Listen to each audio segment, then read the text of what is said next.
So, welcome to Tales Tomorrow. I am Morrow, your storyteller for today, and with me I have some more RPG horror stories. I got nothing else to say. Listen, sometimes it's difficult to come up with this sort of things, okay? Sometimes you just don't know what to say, and you just want to get to the next story for today, and I really want to get to some stories for today because I need a little bit of extra cringe in my life. So let's get to it right now. RPG Horror Story, the tale of how my old PFGM ended a Star Wars game by blowing up a lock. This one is another email submitted story, and again, another Star Wars story. Hi Morrow, I've become a really big fan of your content recently, so I thought I'd submit a horror story I've been sitting on for a while. My apologies if it's a little bit rambly, and this happened a year ago. Also, sorry in advance for the length, as there's a bit to cover, and I'm a wordy person. The important characters are GM, the GM, friend, and myself, me. For a long time, I repeated with this guy who thought he was this amazing GM, because his entire friend group told him so, because when he asked for feedback, nobody would tell him anything negative in the moment. That's called toxic positivity. There is a way where sometimes you just offer somebody so much positivity and no criticism at all that it kind of goes up to their head and you just end up blowing smoke up their ass, and that can really blow up someone's ego. And that's not a good thing. Mainly he ran two game systems, Pathfinder 1E and Star Wars D6 by West End Games. Today's horror story takes place in Star Wars D6. See, GM was always trying to get new people to play with him outside his already established friend group. I've been part of that group for a year or two by this point. My friend had been wanting to get into TTRPGs for a while, so GM suggested I invite friend to play a Star Wars game with him since he'd been burning out of Pathfinder lately. I suggested this to friend and they were hesitant because they didn't know much about Star Wars. They'd only seen one of the prequel movies many years ago and weren't able to even enjoy it because their mom talked the whole way through apparently. Still, GM said that as long as they knew anything and all about the universe, even basic concepts like it's sci-fi and what Jedi are, he could teach them the rest of what they need to know, because he just knew that much about Star Wars lore. This was a common boast by the GM, who also often told people that his own version of Star Wars universe was different enough that, while a good knowledge of the EU, the universe, I guess, of which he had encyclopedic knowledge, would help him, it also would end up being very different from the world he presented to them. Anyway, eventually, friend agreed to try it out. Of course, since this is an RPG horror story, things did not turn out well. In fact, things began to go wrong almost immediately. Friend was overwhelmed by the system and character creation, and not knowing much about Star Wars lore, asked GM to help him pick a race. GM told him they could play, well, basically anything, as Star Wars had lots of races. They asked for some examples. GM response was to link them the species category page of the Star Wars fan wiki and tell them to read all the entries and pick one they liked. Anyone who knows anything about Star Wars knows just how many species there are in Star Wars, so basically it just overwhelmed them more. They asked for GM to help them narrow it down and said they would like to play a plant person, since that was their current interest at the time. I set to work looking up plant-based races and started to suggest some to them, while GM ignored them and went on with his day, talking about random Star Wars stuff and not doing basically anything to help friend. Don't just leave your player out in water like that, good lord. Like, yeah, it's a lot of information and there's a lot of species with Star Wars. There's so many. There's like, I think over 100 something species for like the Star Wars 5e D&D supplement that I found online. The next thing GM wanted to talk about was era. Anyone who's familiar with Star Wars knows that there are several eras in the setting, including Old Republic, centuries before any of the movies, High Republic, the era of prequels, Imperial Era, original trilogy, and New Republic, post-original trilogy. This was before the sequel trilogy came out. Of course, friend had no idea what any of that means, and I haven't given much into the EU yet myself aside from having played the MMO SWTOR. Good MMO, by the way. So neither of us had any preference. This seemed to frustrate GM, but after a short period of time, he decided he actually had just a brilliant idea. He would run a game in all of them. Excuse me, what? How does this work, you might ask? Well, his idea was that we would start out playing characters in the Old Republic era, then as the game progressed and we finished an arc, we'll play a second arc with our characters' reincarnations in a High Republic era, then finish off with a third and final arc in the Imperial New Republic era. Each arc would be focused around a growing central mystery that wouldn't fully bear out until the third and final arc. Honestly, it sounded like a really cool idea to me, and friend really liked reincarnation stories, so they hesitantly agreed. but GM told us this would restrict our racial choice since we would have to build the character for us with almost no input, as it was very important that we played specific protagonists for the first arc. Then why even let them make a character in the first place then, dude? Just pick one of the eras. You know what's a good one? Clone Wars. Really easy to set up. The big plot, the battle between clones and the separatists, or whatever they're called. I forgot. I think so. That's it. Simple. Very easy, simple to work with. Lots of material to reference, lots of material to work with. Why? His story demanded it. We were never given any other reason than that. You'll make a few characters and we'll pick from them. At first, Friend was very relieved, as this meant that they wouldn't have to build their own character, because as I mentioned earlier, they were still quite overwhelmed by the system. When we got our character choices though, Friend was more than a little disappointed. Remember Friend's single solitary request of GM, I want to play a plant person? Yeah, not a single plant race was on the list. All of them were very standard humanoids, and GM never even apologized for this or made any acknowledgement that he had even heard Friend's request to begin with. Admittedly, I kind of understand.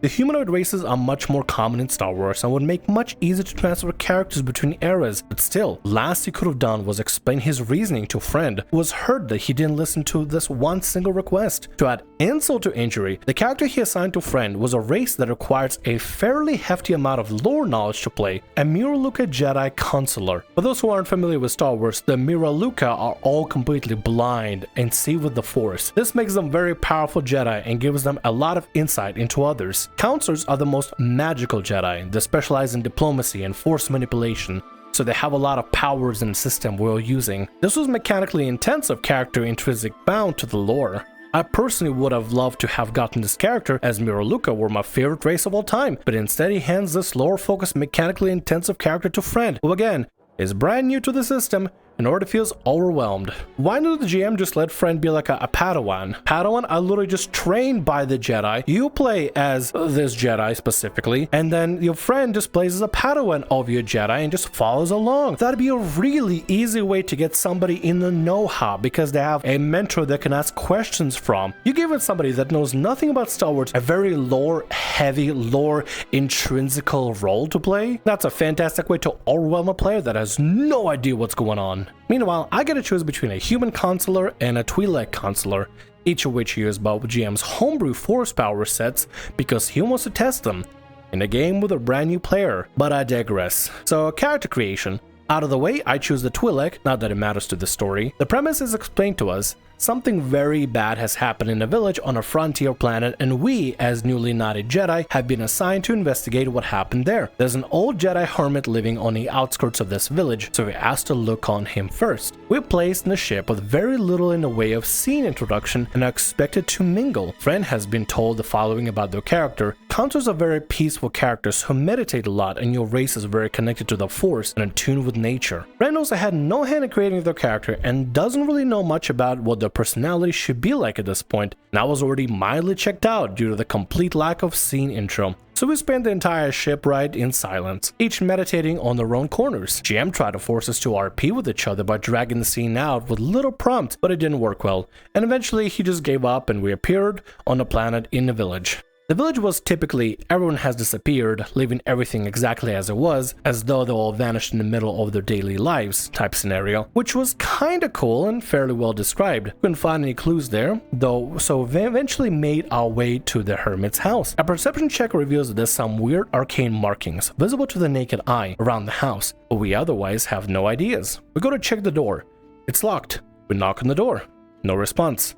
GM asks us for another perception check as we investigate, and both of us roll quite low and see absolutely nothing. We're getting absolutely nowhere. Nothing we try seems to be doing anything. Finally, I say frick it and attempt to unlock and open the door. The GM has Friend and I roll basically the equivalent of saving throw. I need to take a moment to describe how Star Wars D6 handles rolls. It is a dice pool system. We roll a group of D6s and a total the result. There's also a wild die, special die, where if you roll a 6, it's basically a crit.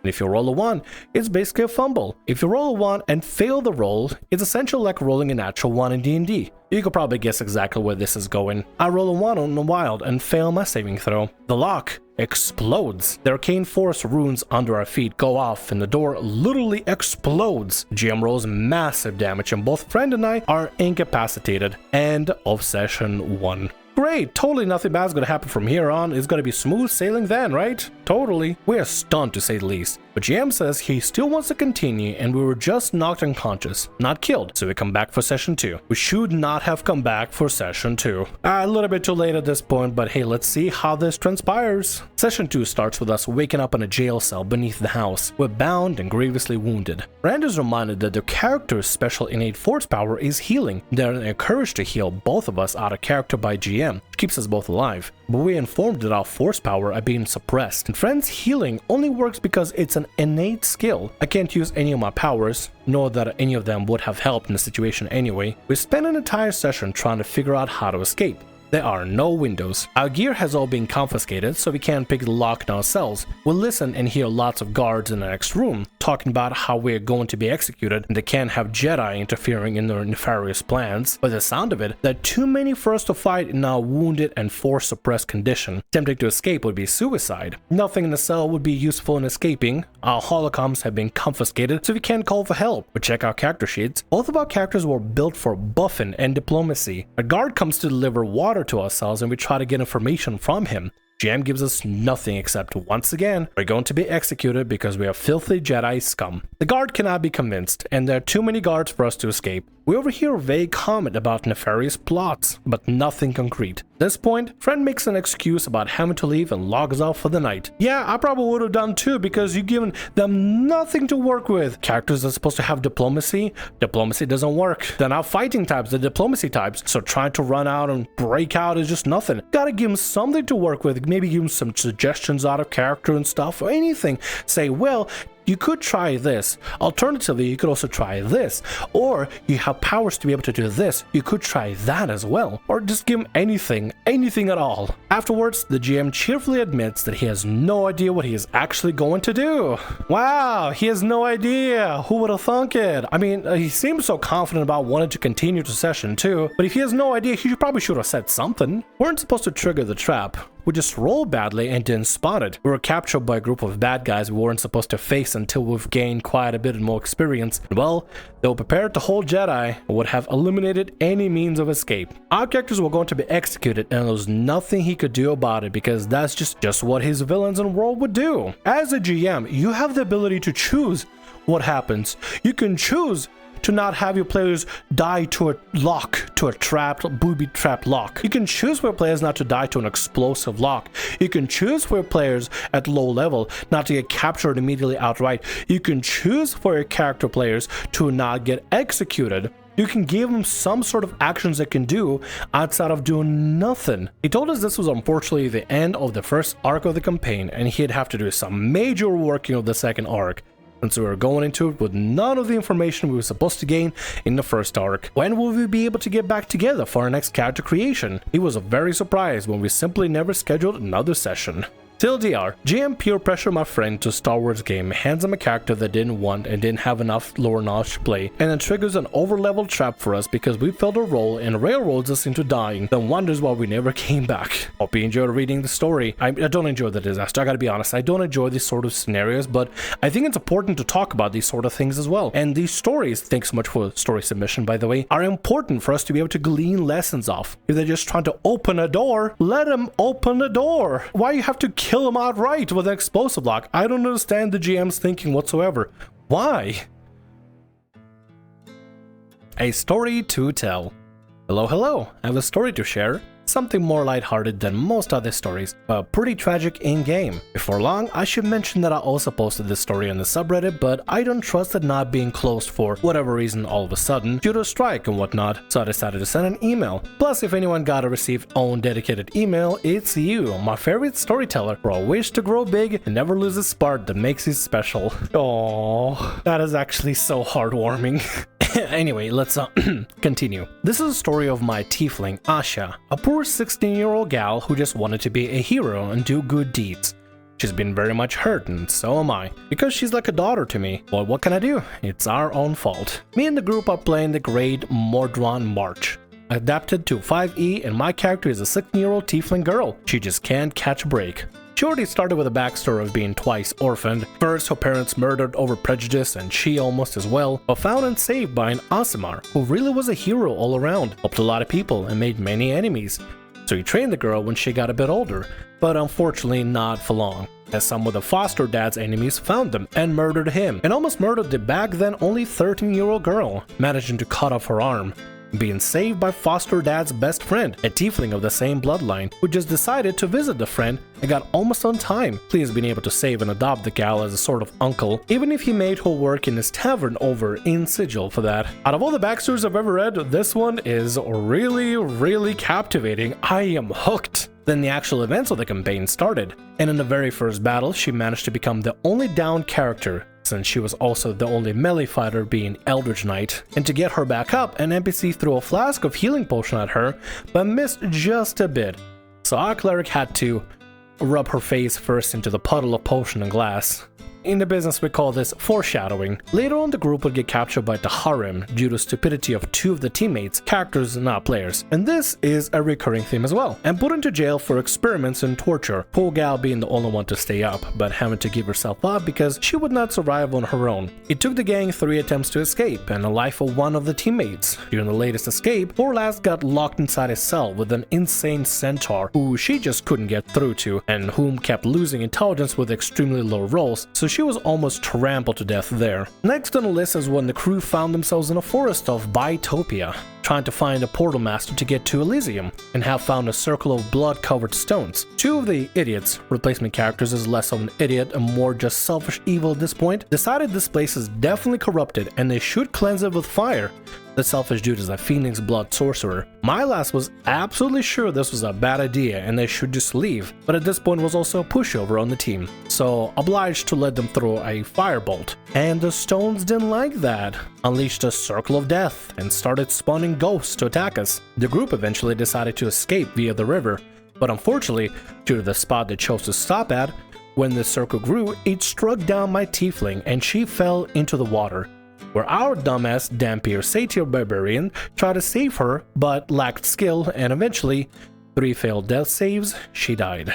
But not for long, because due to the stones being actual gravestones and sacrificial altars of circle blood druids, they talked to my character and allowed her to return as their ambassador, and as an undead. That would be a proper punishment for her, they said, for desecrating this place, and then eventually she could return to life after a proper tribute. She accepted because little lass wanted to live. She was only 16 and she wanted to make her foster dad proud and become a hero like he was.